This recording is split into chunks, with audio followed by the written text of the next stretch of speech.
Very good morning and Happy New Year to all Chinese devotees. This morning, I intend to share a little of my practical experience of Buddhism in our daily lives. Now, quite a lot of Buddhists learn the Dhamma and they just keep it in the mind and they are very happy about it. Now, unfortunately, that is not the way the Buddha intends his teachings to be given out to you. He says, I teach you something. You should investigate. You should question. And you should go back, analyze it. Self-intuition. And after that, you should derive some benefit from it. In other words, he says, you should not just accept whatever I say and do not apply it. The point here is, emphasis is on application. Now, how do we apply the Buddha's teachings in our daily lives? This is more or less what I'm going to talk about. Now, generally, we all, every one of us, including myself, have rather set ideas. And we see things not with wisdom, but with a lot of shadiness, like tinted glasses. When the sun is hot, we put tinted glasses and we see a cooling image. And we tend to do that in our actual vision, in our daily application. How? I will give you a few examples, and this is not a serious Dhamma talk, it is more on a practical way. So I hope if you just listen, you should be able to understand. There should be no difficulties. Now the Buddha taught like this. He says that all things, everything in this universe is always changing. It is dependent on its existence to conditions. It is dependent on conditions. Now you and I live here because of certain conditions. If the conditions are not satisfactory, if the conditions change, we might find all of us drop dead like flies. I'll make that very clear. This is very true. Now we depend on air. We breathe air.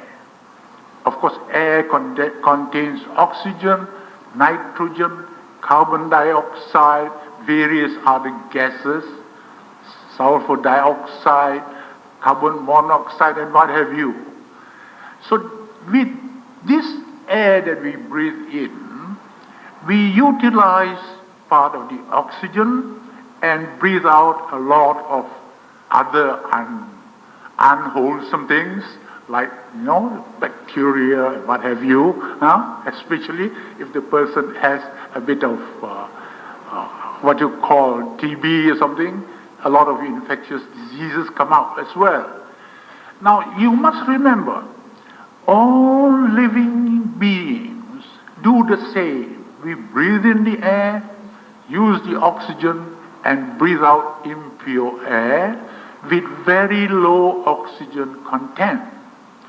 Now, if we think carefully, we will find that if this continues on and on, the oxygen content will be diminished. And very soon, there will be no oxygen in the air. Now, what will happen then? We will not be able to exist. It's as simple as that. We are dependent on air. And really, if you go one step further as thinking human beings, you begin to think, then how then can we manage to live so long? Now we should think that way. How then can we still continue to breathe and enjoy our life? This is because of green vegetation, plants, forests that we have. These plants, green vegetation, in oxygen, in sunlight, you know that, under what you call under the study of botany, you know that photosynthesis takes place. The plant uses the carbon dioxide of the air with the water from the root system and produces food for the plant. And in so doing, it produces oxygen. It replenishes the oxygen. Now, if you understand this simple fact, if you realize it, you will straight away come to the conclusion that our existence in this world is not what we think we are. We depend on these green jungle, green forests, trees to help us to live. So what should be the outcome? The outcome is we should see a plant, a tree, and we should say, you are doing us a great service. You are helping all living beings by replenishing the oxygen which we need for our living. And this is seeing things in the way it should be seen. We should look at a tree, anything green, and be thankful that a tree. And that is the reason why the Buddha says, don't recklessly cut any tree down. He simply said that, but nobody knows why. A lot of us do things without questioning. We depend on these green trees for our livelihood. Without them, we cannot live. Without oxygen, we cannot exist, even for 5 minutes. It is as serious as that.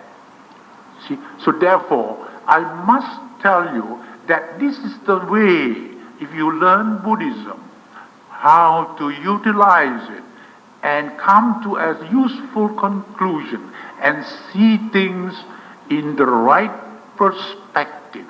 You now look at a tree and say, you should admire the tree and say, you give us shade. You also give us oxygen to breathe. Otherwise, we would die. That's how we should think, Now, how many really think that way? How many really see the trees in that way? I wonder. So this is what I'm going to talk about. Now, not only that, the next thing I want to talk about is I'll take a material thing. Now you might turn around and say, well, human beings, maybe you're right, we depend on oxygen. Now I'll take another thing, a material thing. Let's take water. Now water can exist as solid, as liquid, and as gaseous state. You all know that under science. Now how does the water become solid? The condition for that is it must be very, very cold. Temperature must be below zero. Then only can the ice cubes exist. See, if you open your fridge in the freezer, you have ice cubes. They exist there. And you leave them for a year, they are still ice cubes. Because the condition there is satisfactory. Enables the ice cubes to exist as ice cubes. The moment you take it out, put it on the table, the condition is now changed. It's not the same. It's warm. And the ice cubes change. They cannot exist. And they turn to water. It's as simple as that. And this is why I'm emphasizing the importance of conditions. The Buddha has mentioned that everything that exists in this universe exists because of certain conditions. And this is the condition I'm trying to bring out to your attention this morning. Then, next, if you put the water in an electric kettle and you start boiling, what happens to the water? It changes its form. It becomes gaseous. Because the conditions in the kettle are such, it's so hot, the water cannot exist. So it changes to a different state. Now here is the proof of conditioning. Now all living beings are subject to conditions.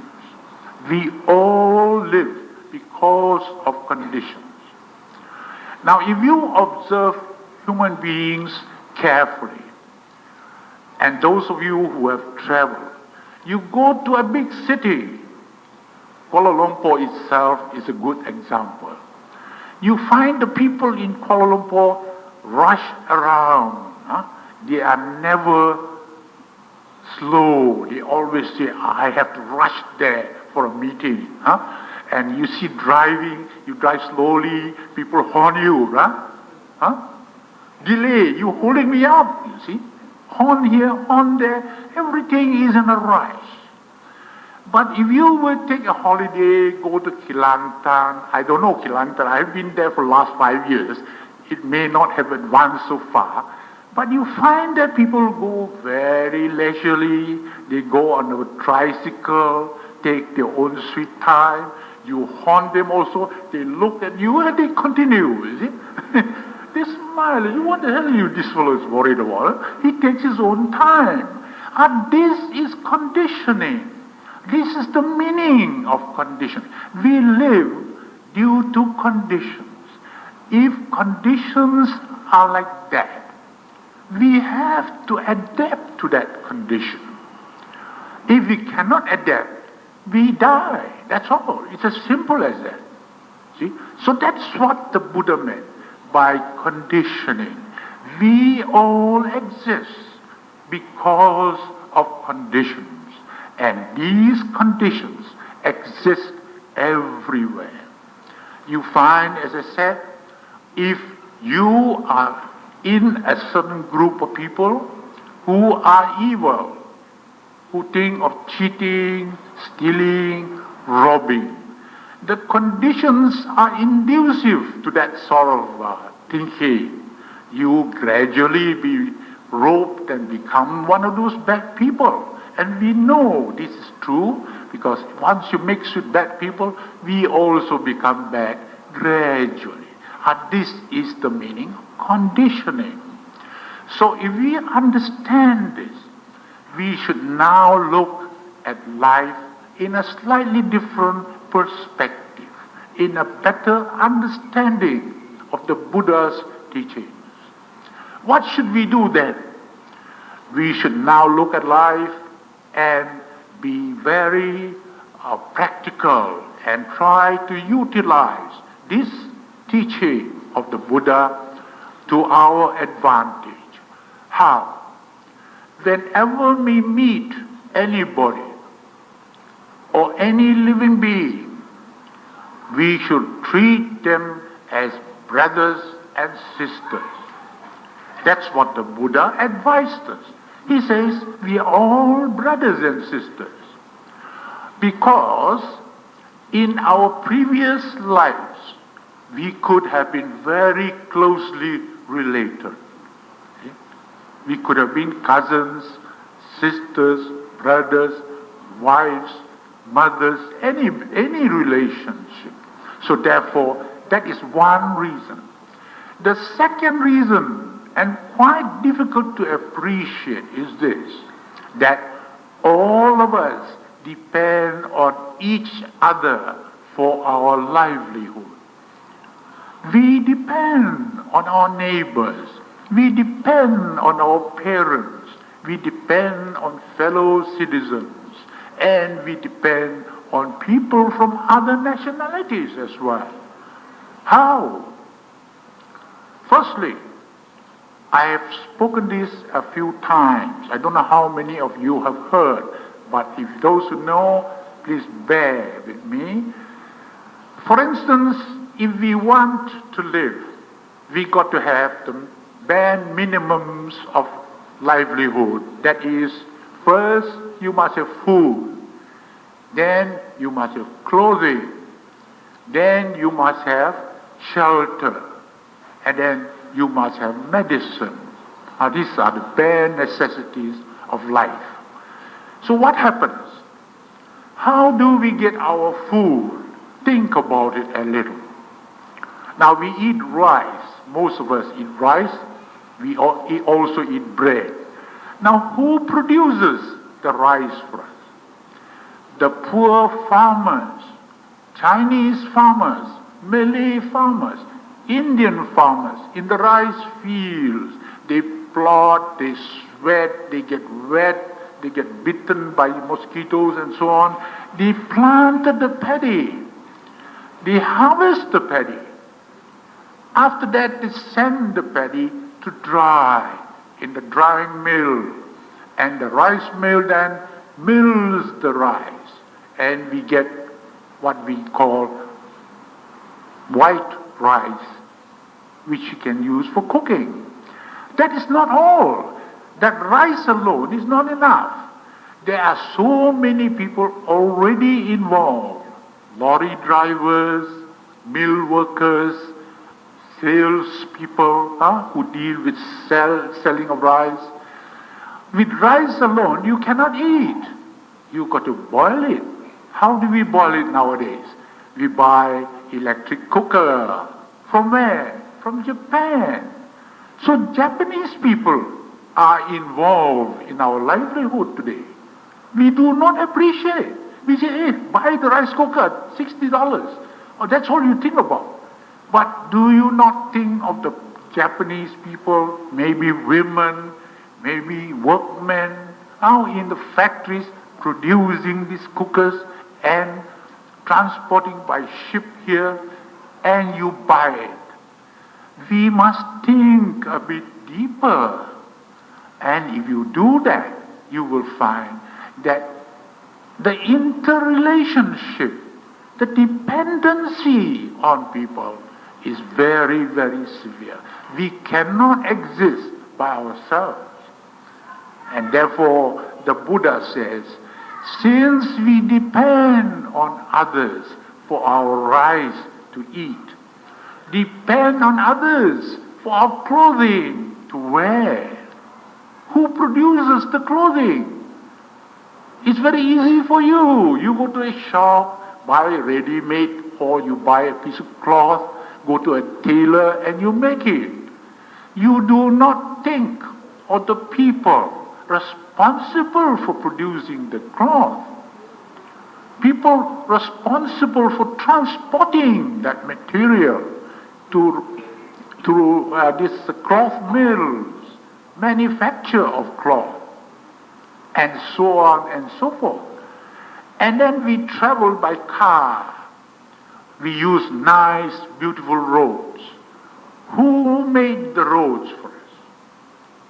The poor Indian laborers who slog through the hot, tropical, 100-degree temperatures, rolling the road, spreading the asphalt.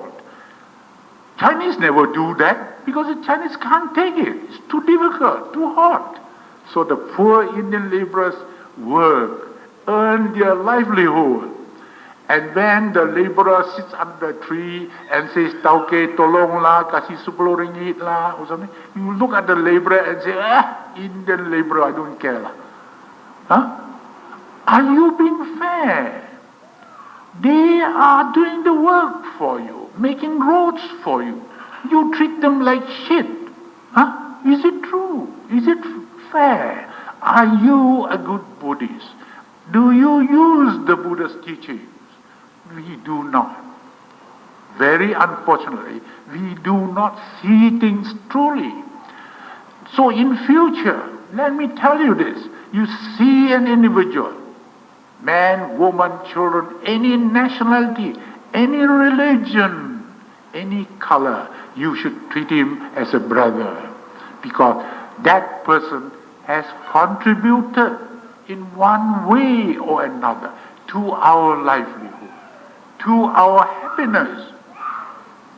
Now, I've traveled many countries, a few anyway, and I find when I go everywhere, I find they have got certain advantages.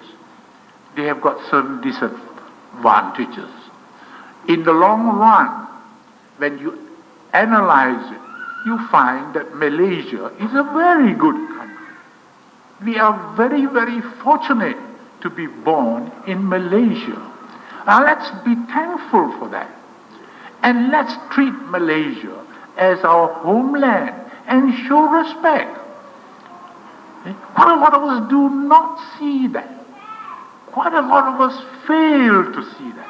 And all they do is they say, oh, our government is corrupt. True. But if you go to any country, you find there is corruption also, to a lesser or greater degree.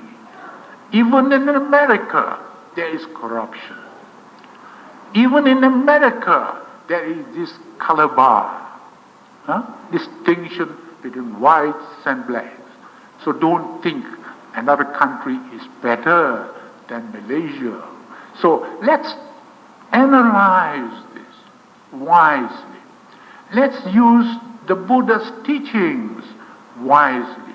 And he says, treat each human being like brothers or sisters because of all these reasons. You see, that's the trouble. I think we people take Buddhism without analysis, without carefully analyzing inside our minds to understand why the Buddha said we must treat each other like brothers and sisters, because we help each other. We are contributing to the livelihood of each and every one of us. So therefore, we should treat us as such. So in future, if you want to know how to see things properly, see a human being and say, he is a brother, she is a sister, then you are seeing the right way. That is seeing things in the right perspective. Now further, the Buddha says, when you radiate loving kindness, we have to radiate loving kindness to each and every individual, right?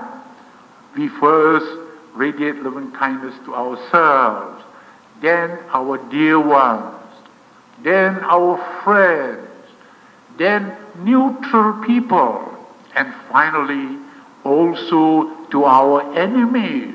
Don't forget, enemies also, because although they are our enemies, although they don't like us, still they are doing something, contributing to our livelihood. We are so dependent. So remember that. And that is why the Buddha says, loving kindness meditation is very beneficial. We will, if we do that, see in a better perspective. We will see the truth of things, and we will be able to say everybody is useful, is a friend, should be respected, should be treated as a brother or sister. Now I know among Chinese, a lot of them talk, and you hear them talking, they say, Chinese we help lah, Chinese beggar help lah, Indian beggar, don't worry lah, Indian fellows don't help. You are talking nonsense. I mean, if you're Buddhist, you should never do that. How wrong are we? Are we seeing the right thing? We do not, unfortunately. And that's why I thought this is something which I want to emphasize to you all. I want to make you see it. It's not difficult to see. But please analyze it. Don't just accept Mr. Farm's talk and say, Mr. Farm said very convincingly, I agree, and then forget about it. Practice it. You agree, you practice it. You see anybody in trouble, help. Let the person be dirty, let the person be clean or dirty, it doesn't matter, you must help.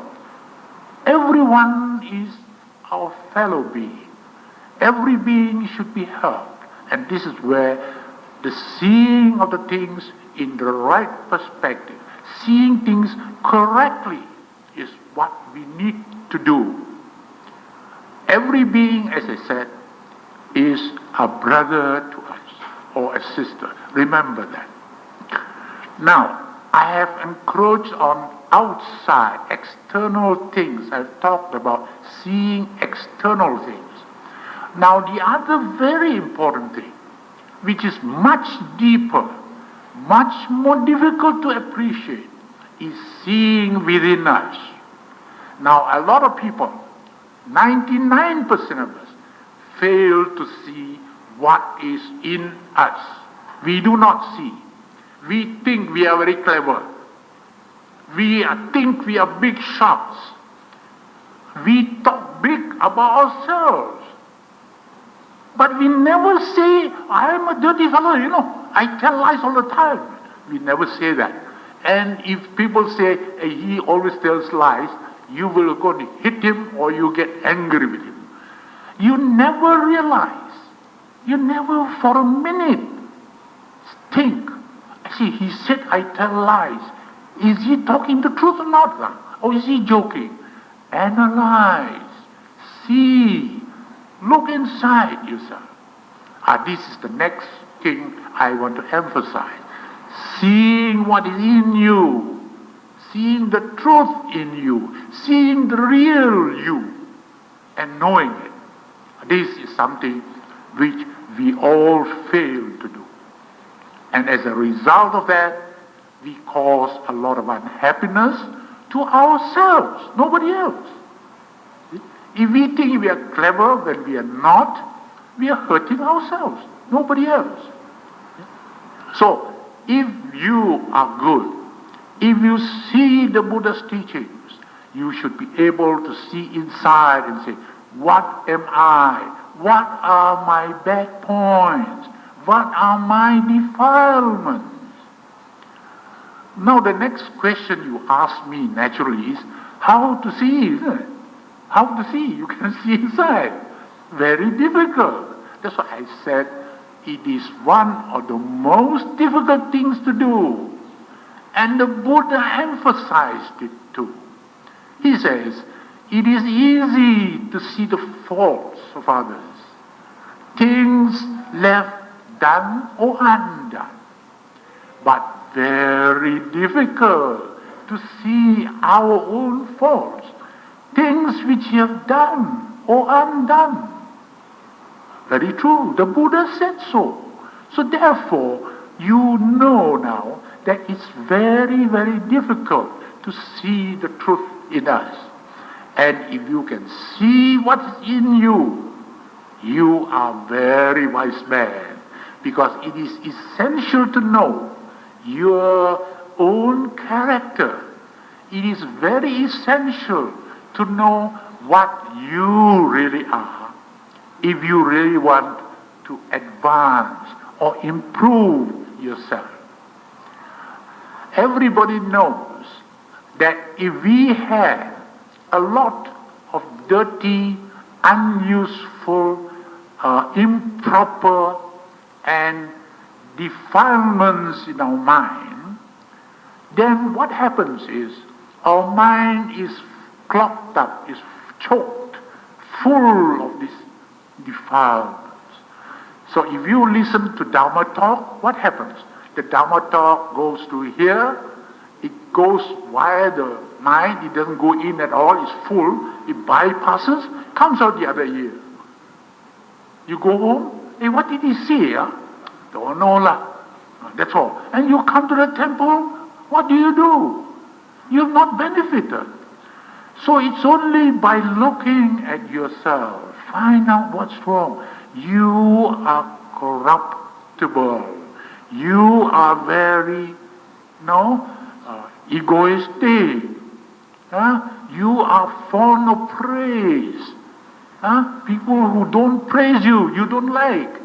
That sort of a character. All these defilements you should remove. You should try and get rid of them. And once you get rid of that, then when you listen to some Dharma talk by the Reverend or anybody else, part of it might then go in. Otherwise, it doesn't go in. It's as simple as that. So the point here is, how do we set about seeing and improving ourselves? It is not easy. One of the ways which I have found to be very useful is whenever you've done something, and there is a comment, somebody says, oh, you shouldn't have said that, or something like that. You should not take that and forget about it. You should straightway stop and say, what did I do? For him to say, I shouldn't have said that. Now what is it he meant? Think back. And if you think back fast enough, you may still recollect whatever it is you said. And if you can recollect, you can then say, I said like this, like that. This is the one he meant I should not have said. And then you analyze, true or not. Now what is harmful in saying that? Maybe it hurts few people. Then next time you know you have said something wrong. This is the way to analyze yourself. And you find in this way you can correct yourself and gradually improve. And to get rid of some of the defilements in our mind, the best way I can think about is to do good deeds, to do kind deeds. And you find, you'll be surprised that helping people, doing kind deeds, helps you to purify yourself. Somehow it works. I am not quite clear how it works, but it does. Because if, for instance, you have little money, still you share with your friend, you continue to do that, you will find gradually your tendency to think, I like that, or I want that, that sort of tendency is cut down very drastically, automatically, because whatever you have, you prepare to share with people. And in so doing, you have got rid of this craving or desire. Your desires will be lessened. Strangely, that's what happens. That's my personal experience. Now you may not agree, but if you try it out, you can test it out yourself. If you help people, say you are very busy, still your friends are in trouble, you help them, never mind, you delay your own work a bit. Help people, go out of your way to help. And you find when you do that often enough, you find that your own work tends to go very well. No problems with your work. When you do something, it seems to go on very smoothly. No obstructions, no difficulties. And therefore, you have solved a lot of problems through helping people. This is something which you people may not fully agree through listening, but try it out and you find this is very, very good. And if you do that enough, you will be able to see yourself in a better perspective. You will know what you yourself really is. That you are subject to anger, hatred, delusion. These things we do not see. And we see only when we help people, when we do kind deeds to people, And when we self-analyze and see things as they really are, if you can see outside things as they really are, then you can also help to see internally what you really are. And this takes a lot of patience, a lot of reasoning, a lot of understanding. Now I'll come to another matter about, seeing things as they really are. You find young people, when they are young, they fall in love and they marry and produce children, family, and so on and so forth. Now, if you will see a new couple about to be married, you observe them, you see them, you say, how happy they are. Surely they must love each other very much. You can see from their actions, see from their behavior, and you see how lucky they are. They love each other so much. But if you look at them 20 years later, you'll be surprised to see. The husband will go one way, the wife go another way. The husband will be fond of talking with other girlfriends, and the wife will be grumpy and different. Now, if you analyze this, you will find that people change. That is the reason why people are never the same. It explains the reason why people never remain the same forever. Now, as I said, a young couple getting married today, 20 years later, they are not the same person. If you look at them, you won't recognize them for what they are. Their love is not the same. You look at them and say, they don't seem to like each other anymore. Why? This is worth studying. This is worth analyzing. As I said, people change. That's a natural phenomenon. The Buddha says, all things change.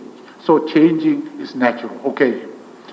But the point is, that change should not be too abrupt.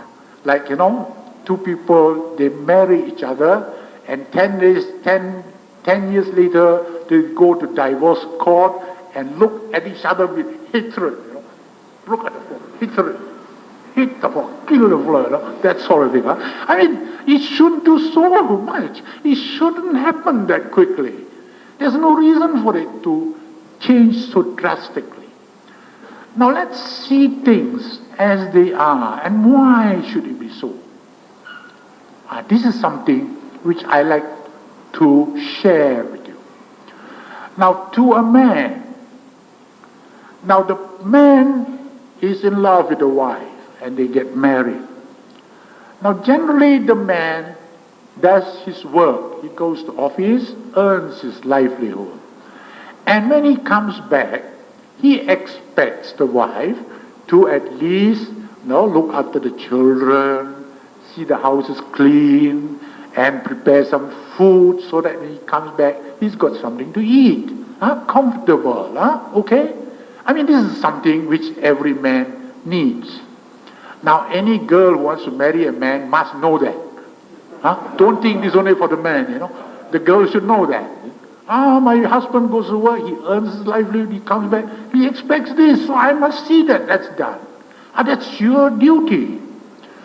Then to a wife, the wife gets married, he expects the husband to support her, buy her things, buy her presents, and children, if they are sick, to pay money, see doctor, and so on and so forth, to look after the family and protect the family. Now, both have responsibilities, see?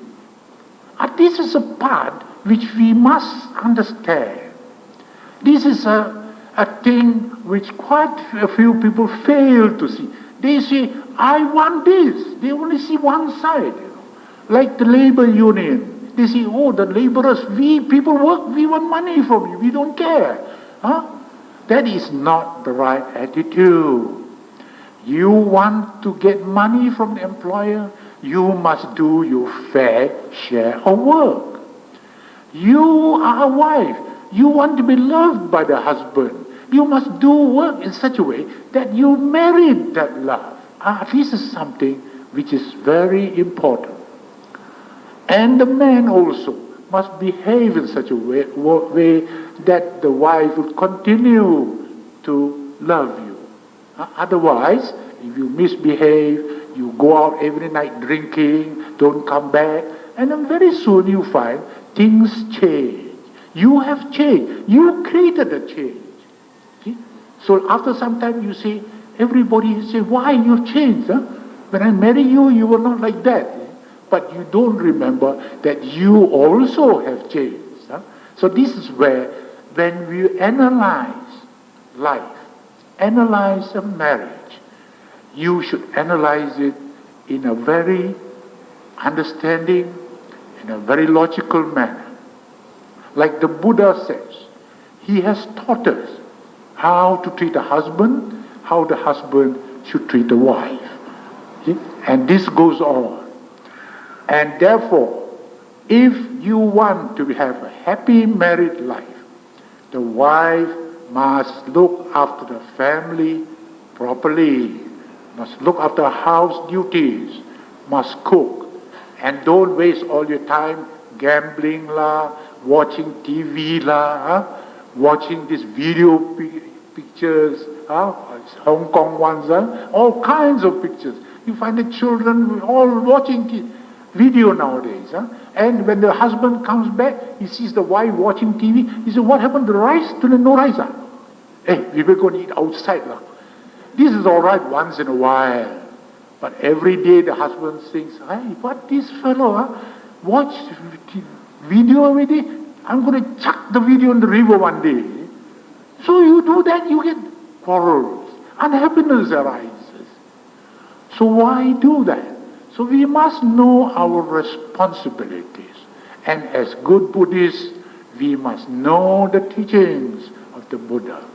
Everything will change, and changes will occur.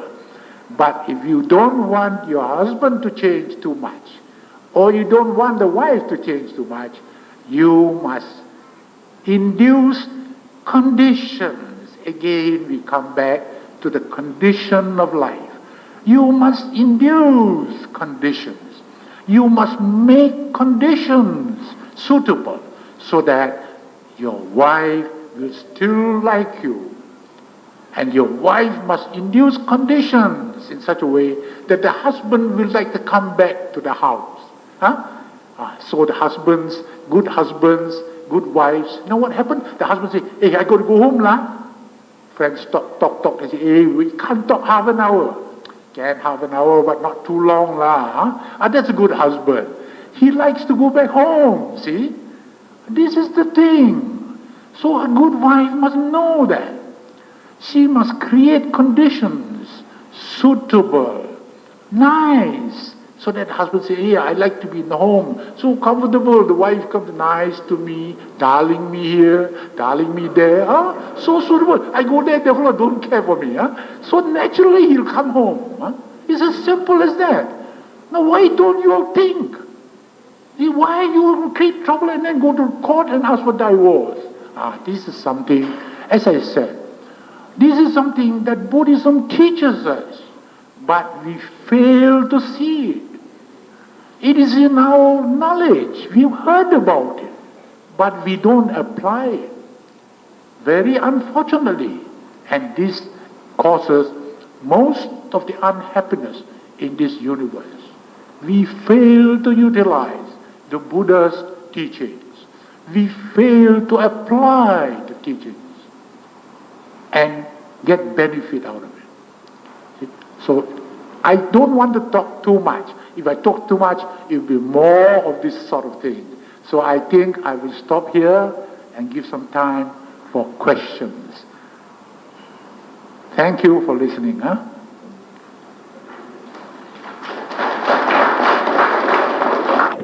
This trend, this sort of talk, I don't know, maybe a bit boring after some time. Continue. Okay, then we will talk a little about material things.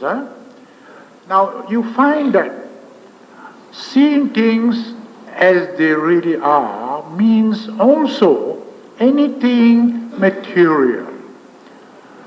You see, when you see any material thing, we always assume, we always like something new.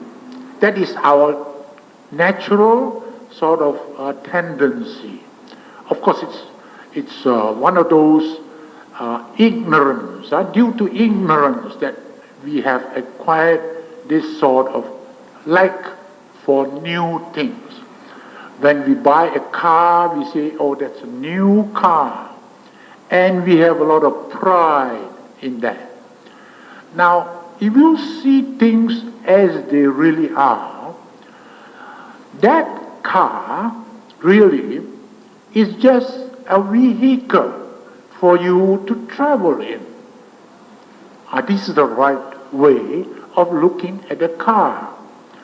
And obviously, if you don't take that right view and you say that's a new car, I paid $45,000 for it, and it's brand new, if you think that way, you have seen your car in the wrong manner. That means you're not seeing the car in a true sense. You're not seeing the truth of that car. Then what happens? Because it's new, and if somebody go and scratch it, or some boys go and put some color pencil, write something on it, you feel very hurt. Because you say it's new, because you say that's a new car, and therefore you feel seriously unhappy about it. You hurt yourself because you say it's new. Now, if you say that's a car and leave it at that, then if somebody scratches it, you say, oh, that's a scratch on the car. Nothing. So you don't feel that much. So you should be able to see things as they really are by not trying to differentiate whether it's very new or very old. And this applies to all of us, because quite a lot of us are very much taken in by new things. When they see a new thing, they are very proud. When they see old thing, they are very unhappy. They don't like it. New house, new old house, they say old house no good, not nice. You see, this is where we seem to have the wrong ideas. We see things not in the right perspective. We do not see the truth of that thing. If we see the truth of the thing, we should say, this is a car. It is used to transport people. Myself, when I want to go, I utilize it. So long as that car does that function properly, we should be happy about it. We should not worry whether the outside is dirty or clean. It should not worry us too much anyway. See? So this is the way we can overcome a lot of troubles also, to look at things in the right perspective. And again, the next thing, very important, is about death of our relatives. Now, very often we see a lot of people crying when their relatives die. This is another thing we should be able to understand and see the truth of it. Any living being that is born must die. This is the Buddha's teaching. This is the truth. Nobody can escape from that. So if a person dies, it's a natural thing. Why should it worry us? Why should it cause us grief? A person has been born. A person dies. It's natural. Whether young or old, we must die. So therefore, this is seeing the truth of things. And if you see it, you will not grieve so much. anything born must die. So he has been born, he must die. So therefore, we take it as a natural phenomenon, nothing more. That is seeing the truth of things. Okay? If he lives 10 years more, he still has to die. If he lives 100 years of age, he still has to die. So death is a natural consequence. This is the Buddha's teachings. It is something we cannot run away from. So crying or grieving for it is of no avail. This is another way of seeing things as they really are.